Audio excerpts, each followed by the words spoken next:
안녕하세요. 하승민입니다. 네, 오늘은 두뇌 건강 영양소에 대해서 알아보도록 하겠습니다. 네, 고령화 사회가 되면서 두뇌 건강에 관심을 가지시는 그런 분들이 많이 계신데요.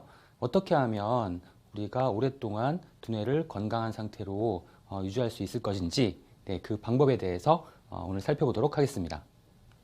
네, 고령화 사회가 되면서 그 치매 환자가 급증하는 그러한 양상을 보이고 있습니다. 그 보건복지부의 중앙치매센터의 결과를 보면 2020년 현재 우리나라 노년 인구의 비율 60세 이상 인구의 그 숫자가 한 1200만 명 정도. 그런데 그 중에 치매 환자는 약 83만 명. 그래서 60세 이상의 인구 중에 약 7.2%가 치매를 지금 앓고 있는 것으로 나타났습니다. 이 연령대를 65세 이상으로 상향을 해보면 약 10.3%가 치매가 발병하는 것으로 밝혀졌고요. 지금 이 추세대로 치매 환자가 증가하게 되면 2050년이 되면 300만 명 이상의 환자가 발생할 수 있다는 그런 그 통계가 나오고 있습니다. 숫자로 알아보는 치매, 지금 현재 매 12분마다 치매 환자가 한 명씩 증가하고 있다고 합니다. 얼마 전까지 15분이었는데요.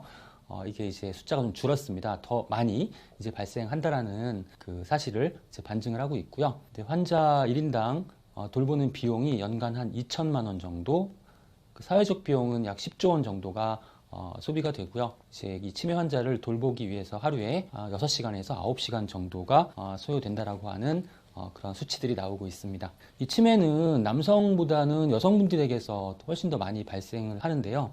전체 치매 환자 중에 70%가 여성이고 남성은 약 30% 정도 차이가 나는 이유는 그 여성 호르몬의 영향이 큰 것으로 이렇게 추측이 되고 있습니다. 그러니까 보통 이제 갱년기가 되면 여성 호르몬 에스트로겐이 급격하게 감소가 되는데요. 이 에스트로겐이 평소에는 신경 보호 효과를 가지고 있는데 이 부분이 이제 감소가 되면서 이제 수면장애나 뭐 정서장애, 또 기억력이나 또 두뇌의 기능이 감퇴되는 것이 촉진이 될 수가 있습니다. 또 한 가지는 여성들이 남성보다 수명이 길기 때문에 나이가 들어감에 따라서 두뇌 기능은 저하될 수밖에 없어서 치매 발생률이 훨씬 더 높은 것으로 이렇게 추측이 되고, 지금 이렇게 그래프가 나와 있는데 가로축은 이제 치매 단계, 그리고 이제 세로축은 그 뇌에서의 변화를 보여주는 그런 그래프인데, 가로축에서 MCI는 경도 인지장애, 이제 치매의 전 단계를 나타내고요. 그 다음 단계가 치매의 단계입니다. 치매의 단계인데 이 경도 인지장애 치매의 단계를 거치게 되는데 이 단계 훨씬 이전에 보통 한 15년 정도 이전에 그런 베타 아밀로이드가 축적이 되기 시작합니다. 첫 단계에서 베타 아밀로이드가 축적이 되기 시작하고, 그리고 그 다음에 이제 타우 단백질이 축적이 되기 시작하고요. 아직까지도 이제 임상적 어떤 그 변화는 나타나지 않습니다. 그 다음에 이제 뇌의 구조가 변하게 되는데 뇌가 이제 수축하기 시작하는 거죠. 이제 경도 인지 장애, 약간 내가 두뇌 기능에 문제가 있다라고 느끼기 시작하는 경도 인지 장애가 되면 그때서야 이제 인지 기능 저하가 나타나게 되고요. 마지막으로 치매 단계 가면 임상적 기능 저하가 발생하면서 실생활에 장애를 느끼게 됩니다. 그런데 좀 다행인 것은 베타 아밀로이드나 타우 단백질 같은 경우에는 미리 이제 검사를 받아서 지금 이러한 그 이상 단백질들이 축적되고 있는지 없는지를 판단을 할 수 있습니다. 그래서 치매가 많이 걱정이 되신다거나 아니면 기억력 저하가 의심이 되시는 분들은 빨리 가서 검사를 받아보시면 베타 아밀로이드가 혹은 타우 단백질이 축적이 되고 있구나. 그때부터 이제 관리를 하시는 것이 필요합니다. 치매는 원인이 명확하게 이제 밝혀지진 않았습니다. 그래서 치매 환자들을 대상으로 해서 이제 역학조사를 실시해서 치매의 가능성을 높이는 그런 어떤 계기를 찾는 것이 지금으로서는 그 원인을 찾는 방법으로 많이 사용되고 있습니다. 역학적 근거에 의한 치매 예방과 전망이라는 논문에서 치매의 어떤 영향 요인에 대해서 좀 잘 분석을 해놓은 부분이 있어서 소개를 해드립니다. 치매의 가능성을 높이는 그러한 요인으로는 유전 요인도 있을 수 있고요. 그리고 혈관 문제가 중요합니다. 심혈관계 질환, 당뇨, 고혈압이나 콜레스테롤 높을 경우에 그 치매의 가능성이 높아지게 된다고 하고요. 생활습관 측면에서는 뭐 흡연 과음, 식사 측면에서는 포화지방산의 과잉 섭취, 그리고 혈관에 호모시스테인이 많이 축적이 되어 있을 경우에, 그리고 이제 정서적인 부분에서 우울증이나 스트레스가 치매의 위협 요인으로 작용을 하게 되고요.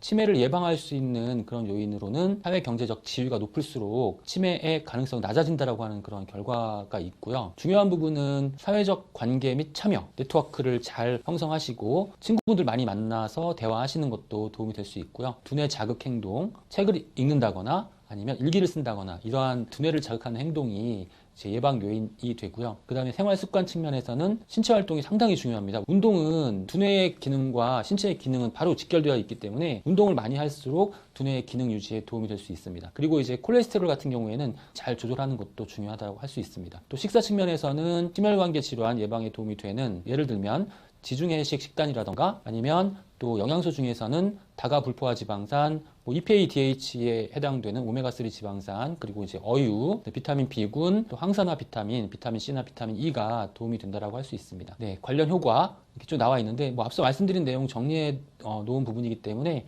나중에 자료 내려받게 하셔서 읽어보시면 되겠습니다. 우리나라에서 진행된 연구 결과를 잠깐 소개해 드리도록 하겠습니다. 비만이 이제 그 치매의 위험성을 높인다라고 말씀을 드렸는데, 복부 비만과 치매의 발병 위험이라고 하는 주제로 연구가 진행됐었습니다. 이제 65세 이상의 정상 체중 기준, 이 얘기는 무슨 얘기냐면 비만이 아니라 정상 체중을 갖고 계신 분들 중에서 복부 비만일 경우에 남성의 경우에는 치매 위험도가 15% 정도 증가하게 되고요. 여성은 23% 증가하게 된다라고 하는 그런 결과가 2019년도에 발표가 됐었고요. 운동이 상당히 치매를 예방하는 데 도움이 된다라고 말씀을 드렸는데, 여기에서는 경도 인지장애 판정받은 집단을 4그룹으로 나눈 다음에 경도 인지장애 판정 전후에 계속 운동을 꾸준히 해온 그룹, 그 다음에 판정을 받은 다음에 운동을 시작한 그룹, 판정을 받은 다음에 운동을 중단한 그룹, 그리고 전혀 판정 전후에 전혀 운동을 안 하는 그룹으로 나누어서 조사를 해보니까 치매로의 이완 확률이 운동을 많이 한 그룹이 4.8% 정도, 운동을 거의 안 한 그룹이 8.7% 정도, 그래서 거의 2배 이상 차이가 나는 것으로 밝혀졌기 때문에 두뇌 기능이 어느 정도 저하된 상태에서라도 운동을 하시는 것이 치매로 악화될 가능성을 훨씬 더 크게 줄일 수 있다는 그런 결과를 확인할 수가 있습니다. 이러한 결과들은 외국 논문에도 많이 발표가 된 그런 내용들입니다. 주 3회 이상 운동을 하시는 그룹과 주 3회 이하로 운동하는 그룹의 그 치매 발생률의 차이가 거의 2배 이상 차이가 나는 것으로 밝혀지고 있습니다. 정리를 해보자면 우리가 치매를 발생시키는 위협 요인으로는 과음, 흡연, 고혈압, 당뇨, 뇌 손상, 고콜레스테롤, 또 우울증, 스트레스, 또 비만, 운동 부족 등을 꼽을 수 있고, 특히 이제 현대인들은 스트레스가 많은데 스트레스 많이 받으시는 분들은 뇌세포의 손상 정도가 높아지기 때문에 주의를 하셔야 될 것 같고요. 스트레스 관리 잘 하시는 것이 중요하고요. 이 치매를 예방하기 위한 그런 조건들은 건강한 식사, 채소와 생선, 그 다음에 운동 열심히 하셔야 되고요. 인지기능 활동, 읽고 쓰기, 그 다음에 사회적 활동, 자원봉사, 오메가3 등 좋은 지방, 비타민, 항산화 영양소 등이 중요합니다. 그리고 튼튼한 심장이 상당히 중요합니다. 우리 그 두뇌 건강에 도움이 되는 그런 영양 관리에 대해서 알아보도록 하겠습니다. 가장 대표적인 영양소는 이제 은행잎 추출물이고요. 은행잎 추출물은 기억력 개선과 혈행 개선 2가지 기능성을 가지고 있습니다.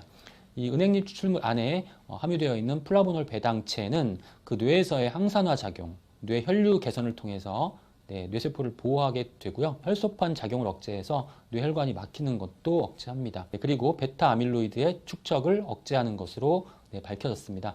그 외에 이제 오메가3, 특히 DHA 같은 경우에는 두뇌의 구성 성분이기도 하고 인지기능 유지에 도움이 된다라고 하는 연구 결과들이 상당수 발표가 되었고요. 그 외에도 비타민 D와 비타민 C, 프로바이오틱스도 우리 두뇌 건강에 도움이 되는 영양소로 알려져 있습니다.